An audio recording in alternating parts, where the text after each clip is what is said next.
Welcome to our deep dive. Today, we're taking a closer look at the life and legacy of Danny Mizrahi. The Israeli fashion designer, yeah. Sadly passed recently at 66. Exactly. And he really, made a huge mark, especially on bridal couture. That's what the sources really point to. Absolutely. But what's fascinating right from the start is the contrast.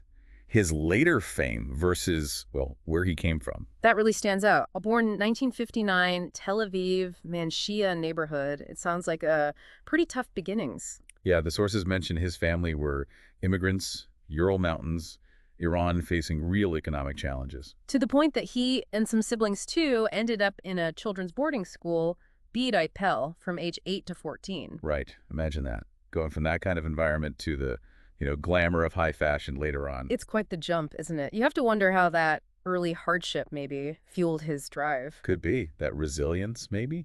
Something to think about. So his first real taste of fashion was actually a family affair, working for his older brother, Nissim. Yes, under the label Roche Indiani. This was back in the late 70s. Kind of his apprenticeship, you could say. Learning the ropes, getting that foundation. Exactly, before striking out himself. Which he did in 1990. Launched his own fashion house right there on Dizengoff Street in Tel Aviv. Still connected to Roche Indiani, though, the sources say, but definitely his own thing. And that store, it sounds quite unique. Minimalist, white, no gowns actually on display. Yeah, very unconventional.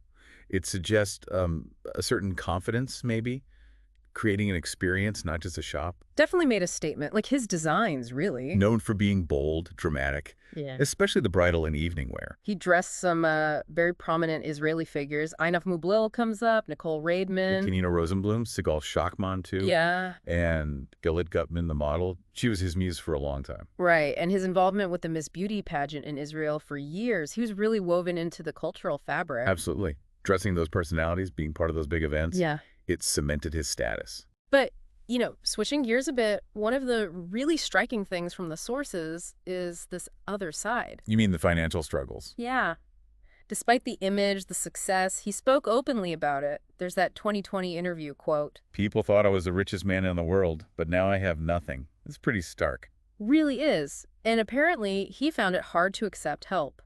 It paints a different picture, doesn't it? The reality behind the scenes. It does. It highlights the pressures, maybe the vulnerability of being a creative entrepreneur, art versus business. And there was that estrangement from his brother Nissim, too, though apparently they'd reconciled. Adds another layer. Shows some personal growth there amidst the difficulties.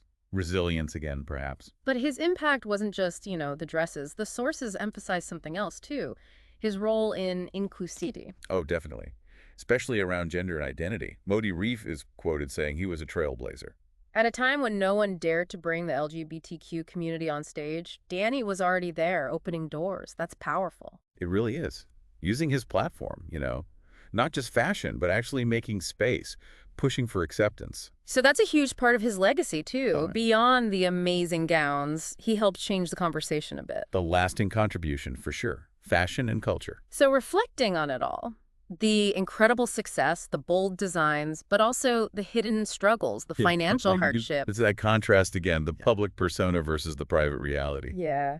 And it makes you think, doesn't it, how someone can navigate all that and still leave such a clear, indelible mark. He certainly did, in fashion and, well, in opening doors, too. It kind of leaves you wondering, what sort of unexpected, indelible marks can anyone leave, even when things aren't perfect? Something to mull over.